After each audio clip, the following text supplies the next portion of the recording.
And as I do, I will give you an overview of the season. May contain spoilers. However, this isn't a play by play, but more of an overview. Because I've been bugging for years that Invincible needed a show, a movie, something beyond the comic book, and definitely beyond that stop motion thing that came out a while back. Start with yes, there are some changes we will say in the most part to the show, as the comic is like 15 years old. Some updates, if you will, have happened in this show, but these were Kirkman's choices, just like how he made changes in The Walking Dead, adding characters, switching characters, injuries, things like that. As you may know, once again, as I talk about this show, it may contain some spoilers. So, first, reveals Omni Man is the one who ended the Guardians of the Globe a lot earlier than the comic. I think they felt as though the mystery of why he did it was enough to carry on. And after I convinced my boy to watch the show, and it's funny because he's like, I'll watch it like, periodically over the course of like maybe the next week or two. He did it all in one day. And what it was driving him was the mystery of what was going on, why, and just powerful storytelling. So, my dad actually has gotten halfway through it too. Like, it's a very, very just good story. The mystery, the things, it draws you in. And both said, that was a big driving factor. Now, secondly,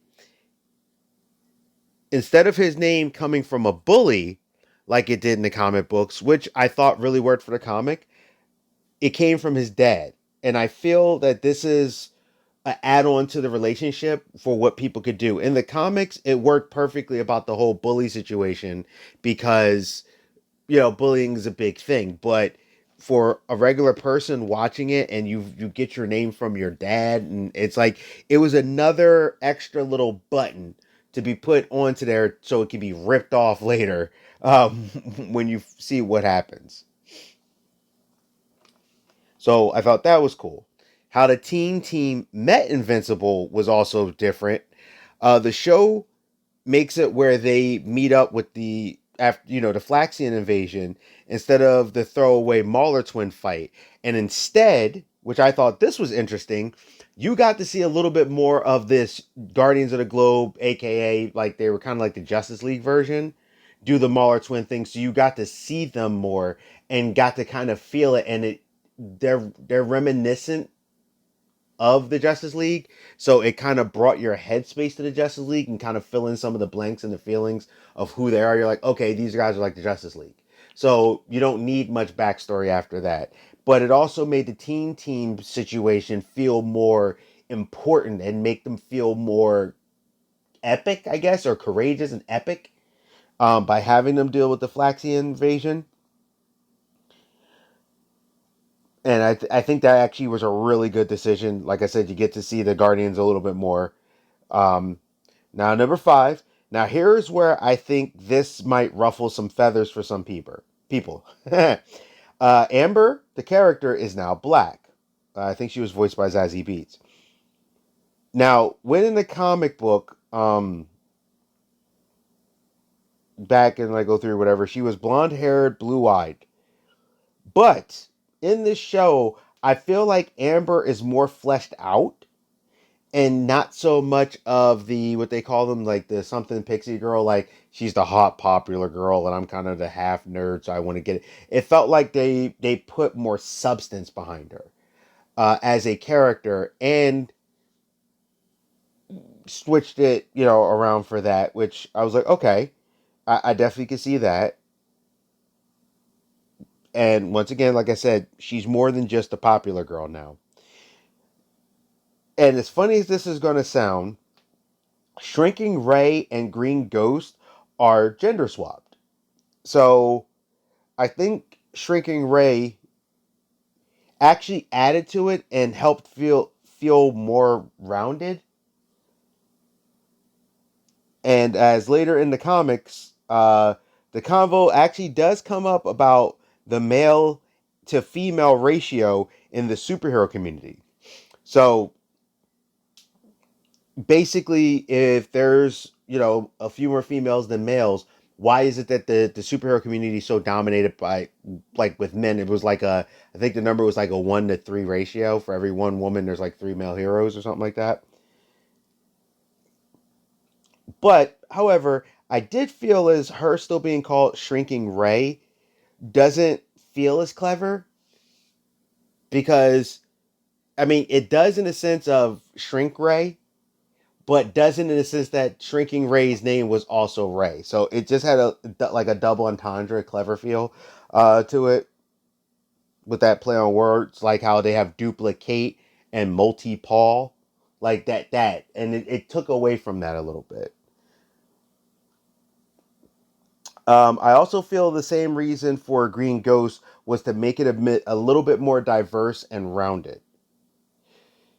These are updates that Kirkman would do now if he was writing the comic today, as time has changed a little bit. And what I liked too, it didn't. Those changes were subtle that if you didn't remember the comic or you didn't really know, it wouldn't have really hit you that hard. It wasn't like they were like, see, black, black, black, black. These are women, powerful women. It was more like a, hey, here it is. Here's what it is. This is a character. We're not focusing on it.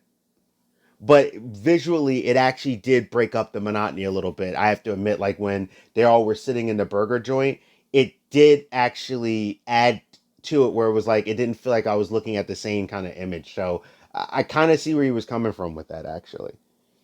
Remember, I'm not against these things if it's for a purpose without being smack you in your face woke, like to the 10th power. Um, Now, for the sixth thing, they changed Omni Man and Invincible's Flaxian fight, right? Which Omni Man, and this was in the comic was like captured, and then he leads the rebellion, and this whole thing.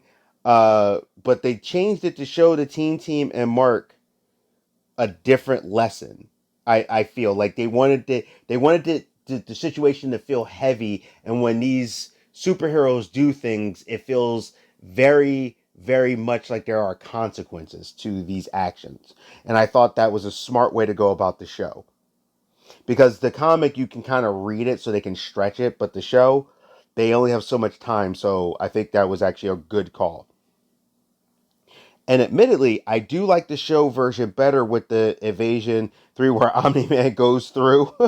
He just goes, you know what, done with this. And he flies in there and pretty much knocks them back to the Stone Age. I like that actually more because it showed this vicious side of Omni Man, and it was like hinting to where this guy really can go, and that he's not like Superman, where Superman would have been like, hey guys, let's maybe work this out. Omni Man was like, nah, I'm just going to destroy everything.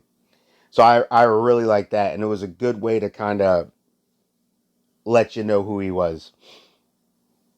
There was lesser side villains and their timing. The few side villains that were there were used to, I think, a good degree, but they didn't want to pad it down with that, and I think that was also smart.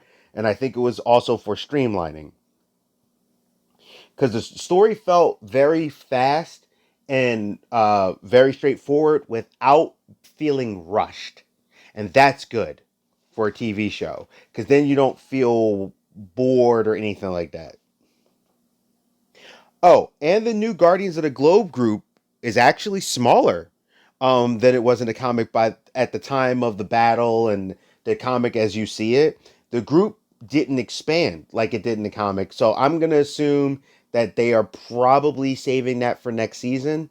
Uh, Kind of doing some rework in there a little bit, and I don't think that's a bad idea because that way it'll keep the season feeling fresh when you add the couple new members. We got to see Battle Beast and also see why Battle Beast is awesome. I think Battle Beast is one of the coolest comic book characters to date. Also, I liked how they did it with not trying to do a lot of alt characters or something like a Marvel DC. Everything felt like it was purposeful and it had a meaning behind it and why they did that. And I thought that was good. Now, Now that we got through all of these little changes and some people were upset, and I'm like, really, it's not something to be upset about when they do it for the right reasons. They're not doing it to try to get you here. They're doing it to try to tell you a different story. Also, too, it still felt very fresh to me as a person who read that story. Now, you got some story beats like the exploding student story seem to be removed. Some stories were lessened. Also, Science Dog was who was pretty much Tom Strong. Which I still want to get that book. Um, and this he was changed to Seance Dog, which was more like a Doctor Strange character, from what I gathered, and it was for legal purposes.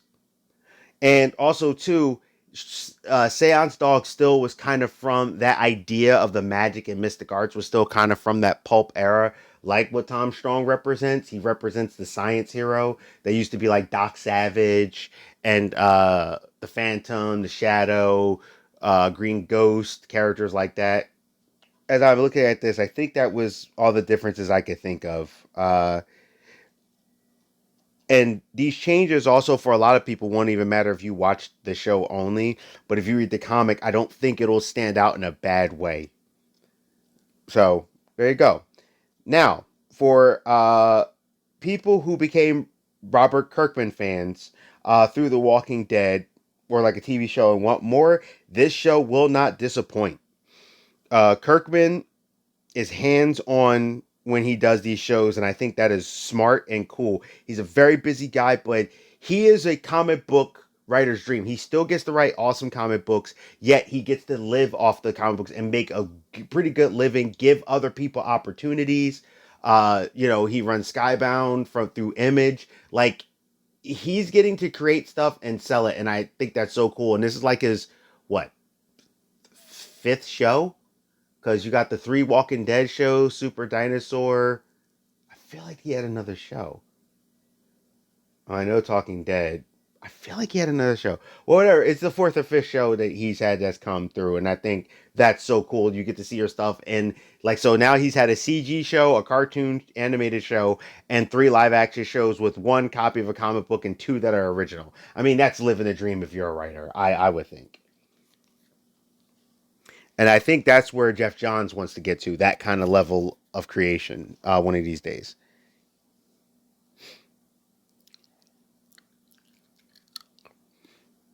There's little Easter eggs for fans, like you get to see Conquest, and when you see Omni Man explain, and he's trying to make the world a better place, and he starts to talk about what actually happened and the feeling that you get with this show and what you see. And it does have that boys feeling, which it seems like these more extreme kind of stories are now coming through because there's these kind of stories are things that Marvel and DC won't touch but so much because they have to be very careful how to do it, and especially Marvel. Like, I don't think we're gonna see what we saw on Netflix really touch Marvel, and that's sad because those Netflix shows were great. Uh, Iron Fist season two, not Iron Fist season one. Even with this show giving you that feeling of the boys, you gotta wait because it still separates itself very quickly by following the character Mark Grayson being the main character and who he is, and you find out it's not just a coming of age story. There's a lot of layers and factors and pieces that come to it. Who he is, yet it feels like a much more violent Spider-Man, and in a good way, in every good way possible. As a matter of fact, you're if you like violence and that blood splatter, it's going to be all over that show. They do not hold back. Invincible title screen, which says where someone always says Invincible was slick too, where it'd be like, well, who's that guy? Well, that guy, he's, and it'll be like bong with the Invincible, or it'll be like, man, I can't believe it. You do know you're not in bong, and then there's like blood splatter, and I thought that was really cool how they did that. I actually really like that opening crawl, like that thing a lot. Voice acting was very strong. Everyone feels right. They are who they need to be. Like Robot with Zachary Quinto. I thought that was great. Still stands on its own among the ocean of superhero cash in content that's been coming through lately. Try to say that 10 times fast. And it still sets itself apart, which in this world is getting harder to do that because of how many pieces of content are coming out. And I'm glad that shows like Jupiter's Legacy and things are coming out so people are understanding that there's more than just Marvel and DC, and there are some excellent, amazing stories out there. And this mine is still got plenty of gold in it to keep mining out of there, and diamonds. So, like I said, this is a coming of age story, like you haven't really seen in the superhero genre on screen. Uh, got the balance of struggle, beautifully animated and wonderfully violent.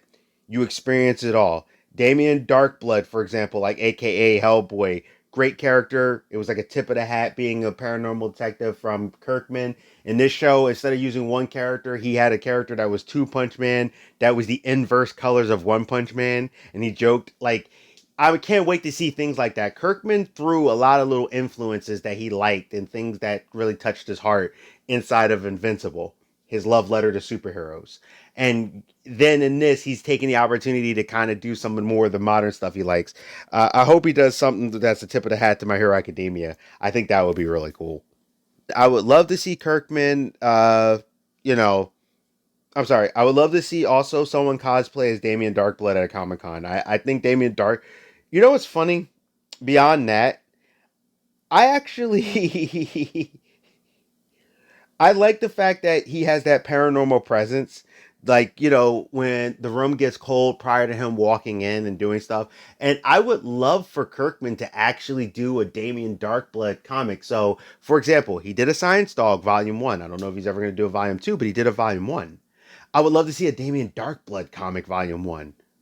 I think that would be so cool. And that would be fun. Heck, hopefully maybe one day when I meet him, I could throw that at him like, dude, you should totally do a Damien Darkblood comic, especially while this is so popular. That it was the little details like the injuries that carried on through multiple episodes. So like you see someone, they got to get jabbed in their eyes and their eyes stay bloodshot through the rest. Or you'll see that they're still healing maybe an episode or two later. And I thought that was awesome. Or like the example of D.A. Sinclair, which is a perfect example that when you see after Invincible pretty much dislodges his jaw, um, you see him multiple times, but even though he's doing better, he's still very injured from their encounter. And I thought that was actually really smart and a wonderful touch to the show. It shows you the violence of being a superhero too. Like it wasn't no cookie cutter, hey, we're having a great time. No. A person hits this guy with super strength, slams someone there, does something like this, blood happens, rip clothes happens, costumes. Like I like seeing that from time to time because it makes it feel, it brings it home a little. Like, yeah, if I got into that kind of scuffle and I got kicked through a building, I'm not gonna come out with completely clean. But what I did also like was even though they used the violence just like the comic, it felt real, it felt consequential. Uh Especially when you see the consequences of when a character gets in over their head. Like Mark a couple times you see him get in over his head. And in this particular thing, the violence really adds to the story, and that's amazing. Like when Mark gets aired out by his dad. It makes it like he makes a great point. Like his dad's trying to teach him, and he literally punch him in the solar plexus, and Mark goes, "Hey!" I love when people that happens. It's always so super funny to me. But it was good, like how they did it, and you see throughout Kirkman's unique humor. Really comes through the circumstances of the show where it's entertaining and funny, but it's a natural progression. It's not them trying to be hee hee ha ha. I hate to say this, like some Marvel movies do, where they kind of sometimes go into a full comedy route instead of sticking to the thing. But they do situational comedy very well, but sometimes I feel like they kind of push the envelope more towards comedy a little much. Also, I think the different type of things, people getting hurt, you actually see the destruction, you see the stuff happening, you see people getting killed and mauled and stuff and ended, and you see that these situations are very high stakes. They're really saving lives. It's not like people are like, we're totally fine. Thank you for coming over here, Superman. No, it's like, oh wow, these things are coming and attacking. Some of us are not going home. And that actually adds a lot of flavor to the show. And what I also definitely like was that choices have actual consequences. Vicious violence can ensue if you don't take care of this properly.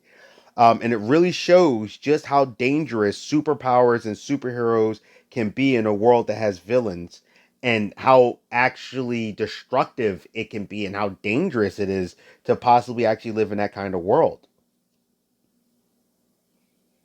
And it's very surprising and refreshing to get that experience to see, no, this villain wants to hurt people, they hurt people, and you see it. Also, PS sidebar, some of the violence is really harsh. So if you're kind of queasy or you don't really take violence too well, you may want to be careful with this show. Because it someone gets a severed limb, you see a severed limb. If someone has their head blown off, you see their head get blown off, or you see the eyeball pop out. So if you're queasy, I would suggest being careful, or watch it on an empty stomach. Now there you go. I overviewed the show. I wanted to give it to you. I'm trying to, I'm being calm as I'm recording this, so I sound very clear. Um, like I said, I try to keep it very light with some of the spoilers. I hope it's enough to intrigue you with a little idea of what you will get. Now, personally, like I said, I wanted Invincible for years to be a show, a movie, cartoon, something, and they finally did it, and I really enjoyed every minute of it. And as of late, I've been watching a lot of things, which I know this seems like I'm giving these out a lot, but I've just been having a string of awesome lately. So this one is another rating of a blew my mind. I was excited from beginning to end. I thought it was excellent. It was well done. I think you'll really enjoy it if you like a deep, strong story with love and family orientation, but you like it to be adult, where it's like, no, if you punch this guy through a brick wall and he's a human, he's gonna be bleeding. And the voice casting was excellent. It had people from Walking Dead. It had other voice cast. Dude from Burn Notice, who I think is an awesome actor. Watch Burn Notice if you never watched Burn Notice. Yeah, like it was top to bottom. J.K. Was great as Omni Man. Sandra Oh was excellent as a mom. Like, the characters also kind of reflected them a little. They like did little tweaks to make the characters reflect the voice actors, but not so much that it didn't feel like the character anymore, or that the voice actor was the character. It was so well thought out and so well balanced. So, like I said, this blew my mind. I really think you should check it out. Like, I'm very calm because I've had time to kind of process it, and uh, so yeah, Geek Protagonist, you stay safe, you stay healthy, you stay real. Definitely check out Invincible. Say something in the comments below. If you have seen it, tell me what you think. I hope you loved it. I enjoyed it. And there's another one. And I'll see you.